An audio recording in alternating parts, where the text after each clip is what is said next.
In the cattle industry, Montana is known as a seed stock capital of the world, and this week the Montana Department of Agriculture is hosting a group of cattlemen from South America who want to improve their herd's genetic potential by using Montana cattle genetics. Russell Nimitz shares more in this Montana Ag Network report.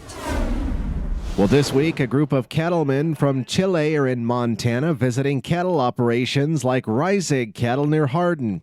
Dustin Reisig had the opportunity to travel to Chile last fall and see their cattle operations and says it's a great opportunity now to be able to return the favor. Last year in November, I had the opportunity to go to Chile and see what genetics they had there, and we went to several Black Angus places. And it was neat to see the genetics that they're using and where they're at, and it's a beautiful country and what their feeds and stuff and what genetics they were using. And it come to find out it's a lot of the same genetics we are using, but we used 3 generations ago.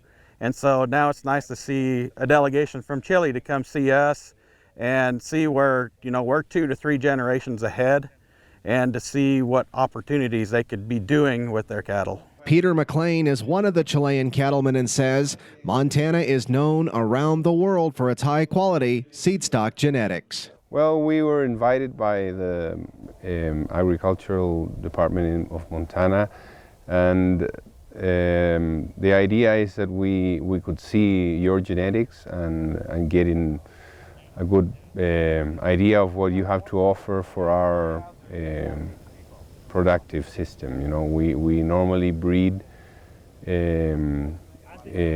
cattle. We sell young calves or winter calves to the northern part of the country, and it's the genetic input is not what it should be. So we're trying to get new genetics from Montana, as you guys have good quality, and I'm especially looking for middle-sized framed cattle. Dustin says in Chile their cattle market is based on yield, where ours is based on quality.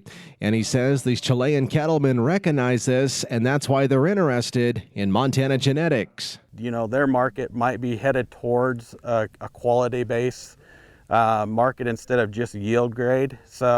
And they can see that in our genetics. And Peter says it's trade missions like this where important relationships are developed that benefit everyone. We get genetics from Montana, but through big companies, and I think the idea here is to be able to do a bit of direct business between producers, which makes it better for both sides. Near Hardin, Montana, Russell Nimitz, MTN News.